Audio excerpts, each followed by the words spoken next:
भगवान तुलसी के प्रादुर्भाव का प्रसंग उस पे हम लोग प्रकाश डालें।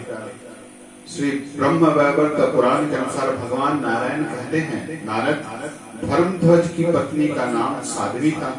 वह राजा के साथ गंधमादन पर्वत सुंदर उपवन में आनंद करती थी। ये दीर्घ काल बीत गया, किंतु उनके इसका ज्ञान न रहा कि कब दिन बीता और कब रात। तदंतर राजा धर्मध्वज के हृदय में ज्ञान का प्रादुर्भाव हुआ और उन्होंने आस विलास से अलग होकर माधवी अभी तृप्त नहीं हो सकती थी, फिर भी उसे गर्भ रह गया। उसका गर्भ प्रतिदिन बढ़ता गया और उसकी शोभा बढ़ती गई। नारद कार्तिक की पूर्णिमा के दिन उसके गर्भ से एक कन्या प्रकट हुई। उस समय शुभ दिन, शुभ योग, शुभ छंद, शुभ लग्न और शुभ ग्रह का संयोग था।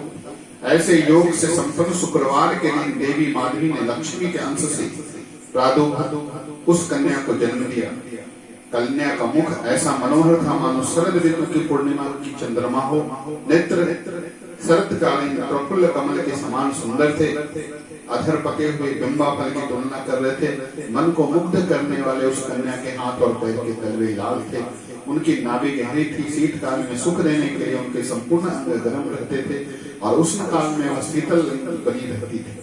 वह सदा 16 वर्ष की किशोरी जान पड़ती थी। उसके सुंदर केस ऐसे थे मानो वट वृक्ष को घेर कर शोभा पाने वाले वर हो। उनकी कांति पीले चंपक की तुलना कर रही थी। वह असंख्य सुंदरियों में एक थी। स्त्री और पुरुष उसे देखकर किसी के साथ तुलना करने में असमर्थ हो जाते थे। अत्यंत विद्वान पुरुषों ने उसका नाम तुलसी रखा। भूमि पर पधारते ही वह ऐसी सुयोग्य बन गई मानो साक्षात प्रकृति देवी ही हो। सब लोगों के मना करने पर भी उसने तपस्या करने के विचारों से बद्रीवन को प्रस्थान किया।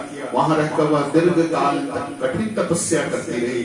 उनके मन का निश्चित उद्देश्य यह था कि स्वयं भगवान नारायण मेरे स्वामी हों। ग्रीष्म काल में वह वनांगी तपती और जाड़े के दिनों में जल में रहकर तपस्या करती। वर्षा ऋतु में वह वृष्टि की धारा के वेग सहन करती हुई खुले मैदान में आसन लगाकर बैठी रहती। हजारों वर्षों तक वह फल और जल पर रही, फिर हजारों वर्षों तक केवल पत्ते चबा कर रही और हजारों वर्षों तक केवल वायु के आधार पर अपने प्राणों को टिका कर रखा।